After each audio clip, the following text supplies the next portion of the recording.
Madaxda heer gobol ee xisbiga wadani oo ay hogaaminayso xoghayaha shaqada iyo arimaha bulshada xisbiga wadani lagu hintay jaamac geele ayaa idin balaanin soo jeediyay xukuumadda uu hogaamiyo Axmed Maxamuud Silaayo iyagoo ku dhaliilay xarig loo geystay ururka midnimo oo hore uga tirsanaan jiray xisbiga muxaafidka ah ee kuubiyay isla markaasina kalsoonidii kala noqday xisbigaas iyagoo arrintaasi ka hadlaya ayaa waxay dhaheen sida waxaan ku sugnaa waa xafiiska xarunta dhexe ee xisbiga wadani ee gobolka Togdheer waxaan shir jiraayadka kaga hadli doonaa dhalinyaro hore u ahaan jiray xisbiga kulmiye oo kalsoonidii kala noqday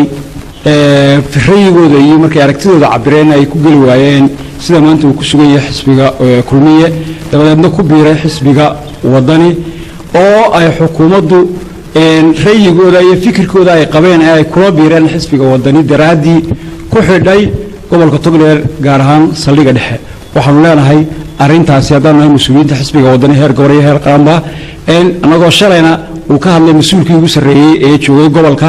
arintaasi booqashana ugu tagnay saldhiga dhexe waxaanu leenahay oo aanu ka codsanaynaa in dhalinyaradaasi si degdeg ah xorriyadoodii loogu soo celiyo la sii daayo waayo dadka haddii lagu caburiyo xorriyadooda oo waxa ay diidayaan lagu khasbo waxay doonayaan loo diido wax ka xun ayaa ka dhasha waxaan leenahay arimahaas oo kale waa astaamihii rejiimkii hore ee wadankan laga eriyay ama sidii waa laga afgeembiyay lagu arki jiray ayaad moodaa xukuumadna marka ay waqtigeedu dhamaado waxaad moodaa inay had iyo jeer ale ku soo hoos noqoto maatada iyo dhalinyarada iyo waxyaabaha noocaas inay ku soo rafto marka waxaan leenahay oo si adag aan uga hadlaynaa in dhalinyarada labada dhalinyarada ee ku xiran saldhiga dhexe rayigoodii iyo afkaartoodina lagu haysto in si degdeg ah loo sii daayo waxaan halkan ka cambaareynaa dhalinyartii la xirxiray ee uu xirxiray xisbi xaakimka kulmiye waxaan leenahay xisbi xaakimka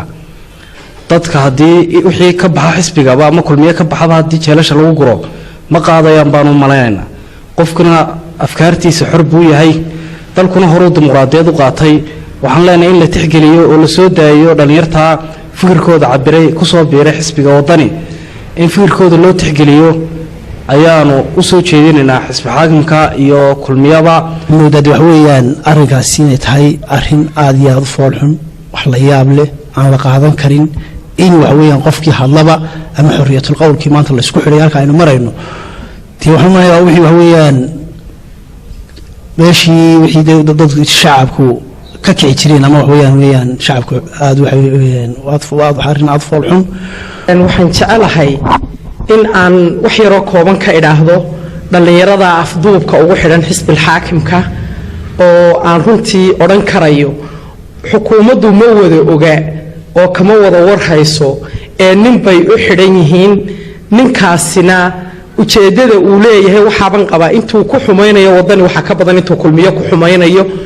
sababta oo ah wasiirka madaxtooyada ayaanu xaqiiqo ku haynaa amaradiisa inuu ku xidhan yahay wasiirka madaxtooyadu marka uu u xidhayo horta marka ugu horeysa wadani baa lagu astaameeyay laakiin waxaan qabaa waa kala diridda kulmiye ayaan qabaayo uu indirect u isticmaalayo sababtoo ah midnimo waa magac beeleed beeshu may qaadanin qofna uma jujuubna mabdi uu doono ayuu la joogaa anaa kamida wadani baan ahay xubnaha ugu sareeyaan kamid ahay xukuumaduna way ugu ogtay beeshayduna way gaga raali isaga kamida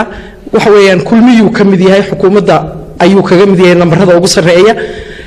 de markaas ma oran karno beeshu waxay ku khasban tahay oo lagu calaamadiyo lagu asteeyay inay qaataan mabda'a kulmiyo oo kaliya ee beeshu waxay la mid yihiin beelaha reer Soomaaliland mabda' walba iyo xisbi walbana way kamid yihiin wayna kamid noqon karaan Zikriya Abdulrahman Ibrahim warbaahinta madaxa banaan ee Hargeysa Brace magaalada Burco ee xarunta gobolka